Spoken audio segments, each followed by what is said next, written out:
Did it work?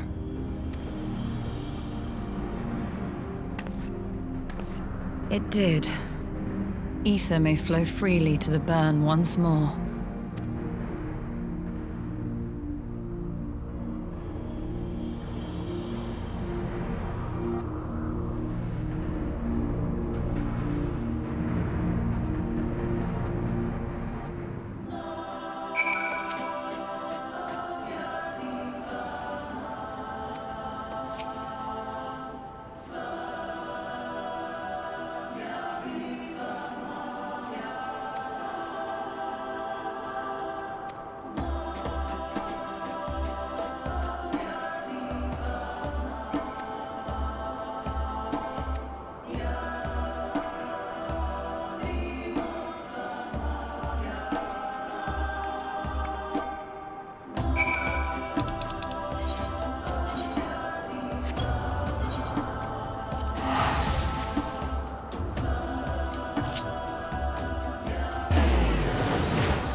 Mistress Lys, Commander Aldin, it gives me great pleasure to formally welcome the city-state of Alamigo to the Eorzean Alliance.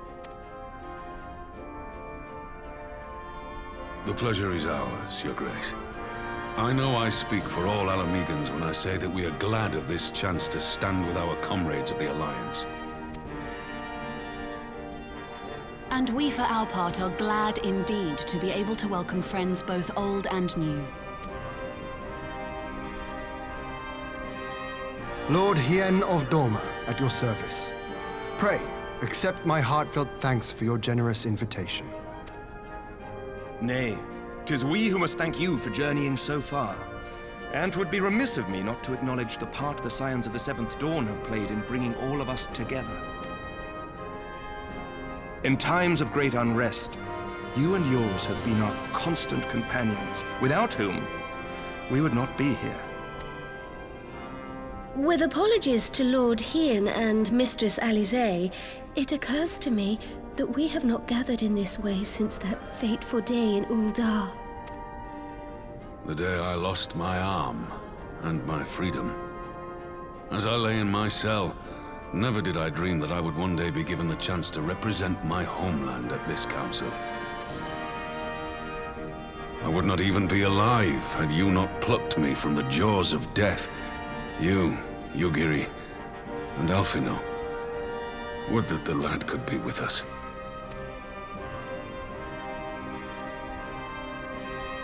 I too owe my presence here to Alphino, in so many ways. Until such time as he returns, I mean to carry on his good work as best I can.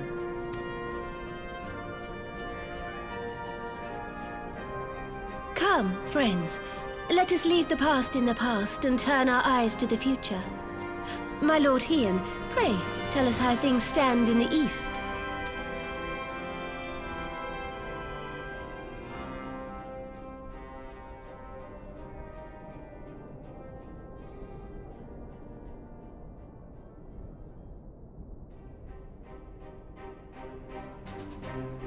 Having heard the rumors of dissent in Garlemald, I dared to dream of a peaceable solution.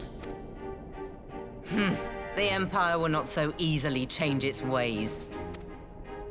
If the Garleans have a mind to take back Doma and Alamigo, we'll be hard-pressed to stop them, even with the might of 6 nations. But while we lack the strength to fight the tide, a course may yet present itself, if we read the winds aright. The winds suggest but one course to me. One which leads from the sea unto the river and thence to the source of all our woes. The Ascians. Indeed. All here have felt their blighted touch. It was the bringers of chaos who nurtured the Archbishop's tyrannical ambitions. They who bestowed upon him the secrets of summoning, as they have so many others before and since. And while they remain, we shall know no peace. Our objective is clear. The question is how to achieve it. That our enemy parades about in Xenos' skin poses problems in itself, but ere we get to them, how are we to infiltrate the Empire and get close enough to strike?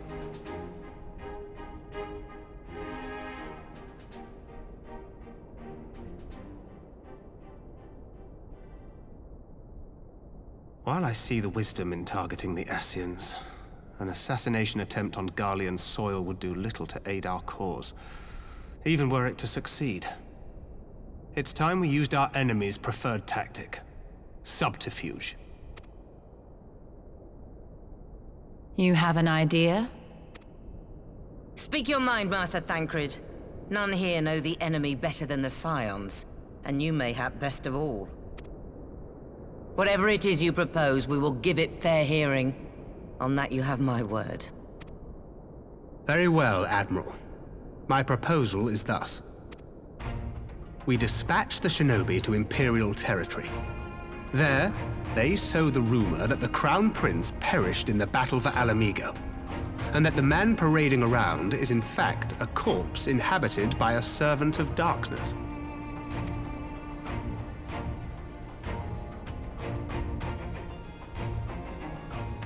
Well, it does have the ring of truth about it. And were the Garleans to learn that their future ruler is a puppet, the Empire would be shaken to the core. But at the risk of sounding stupid, would they actually believe such an unlikely story? I didn't. Ordinarily not. But prior to his miraculous recovery, rumors of Xenos' death had already begun to circulate around the Empire. Ultimately, however, what the masses believe is not our chief concern. Our true objective is to create an opening for rival factions within Garlemald to exploit. Just as a war of succession erupted in the wake of Emperor Solus' death. A war which raged until but recently, plunging the Imperial House into disarray as nephew and uncle grappled for the throne. It is no coincidence that one of Varus's first acts as Emperor was to name Xenos heir apparent, family feuds being so tiresome when armies are involved. Not all welcomed his choice of successor, however. There is no shortage of individuals who aspire to the throne, who would jump at any chance to seize power. The news that Xenos is not only dead, but a puppet to diabolical forces would be too enticing to ignore. The Empire would not be quick to recover from a second war of succession. I am no stranger to infiltrating Imperial territory. With a team of operatives gathered from among the Alliance's finest, the plan should have a reasonable chance of success. Doma already has shinobi in place throughout the provinces. We stand ready to act, and act we must. What say you all?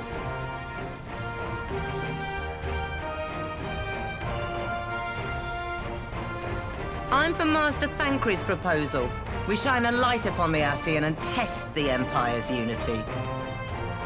'Twas his plot that scuttled Doma's negotiations, was it not? Why then, if we can eliminate him, there may yet be a chance for peace. Let us wage this war of subterfuge, that we may one day lay down our arms. Gods know we never will while the Ascians remain.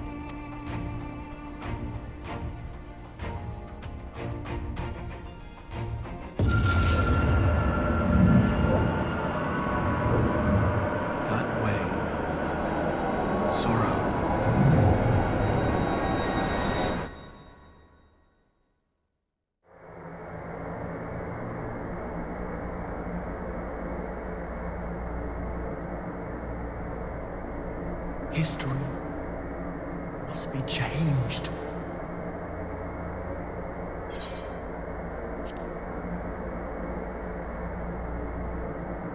Ahead looms a calamity. Ahead looms light, expunging all form and life. Twin dooms only you can forestall. Only you. What's the matter?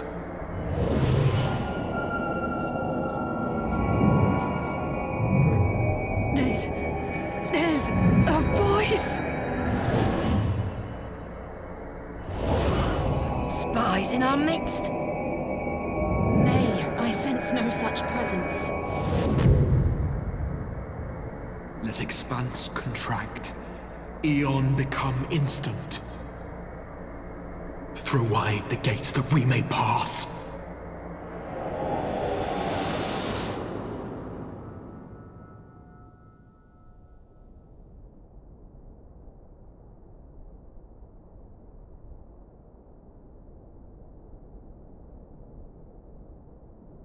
Is it over? Master Thancred!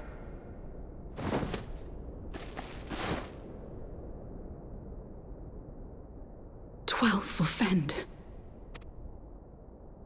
Bear him to a private chamber. Have every healer make ready. Swiftly!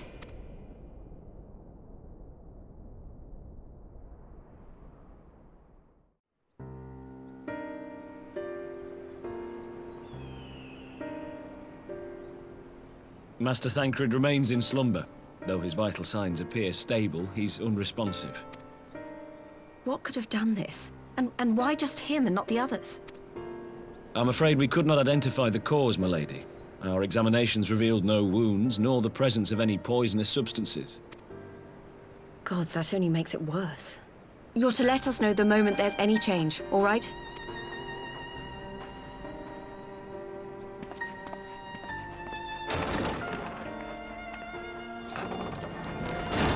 Thank you for coming.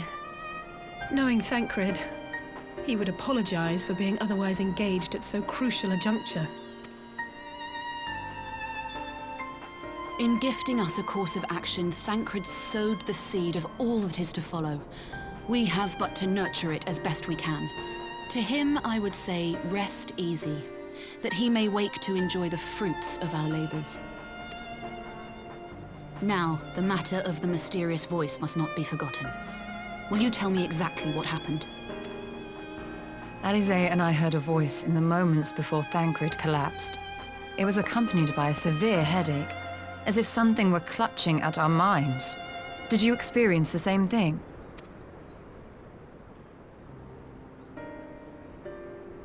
So, in between the voice and the pain, you felt as if you were somewhere else entirely.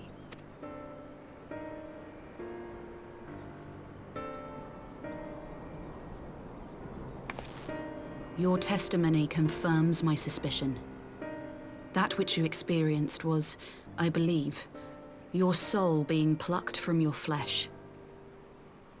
Called. Called? I myself examined Thancred. Reach out as I may, I could not sense in him the spark of life that is his soul.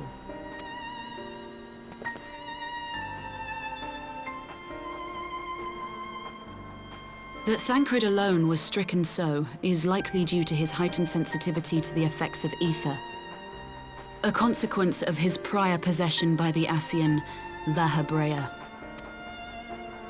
The owner of the voice, whoever it may be, reached out to you, called your souls, and in so doing, caused you and yours such pain. But if that's true, where exactly are we being called to? I know not. Yet one thing is plain. Whoever waits for you on the other side is possessed of a power unlike any I have ever known.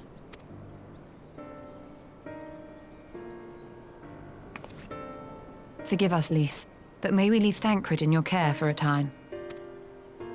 As if you had to ask. I may not be a scion anymore, but I'm no less a friend. Don't worry. I'll see to it that Thancred's well looked after. Just focus on solving this mystery, all right? Thank you, Lys. As the Elder Seedseer says, 'tis no ordinary individual we are dealing with. Nor can we discount the possibility of Ascian involvement. Whoever or whatever is behind this, the sooner we find out, the better.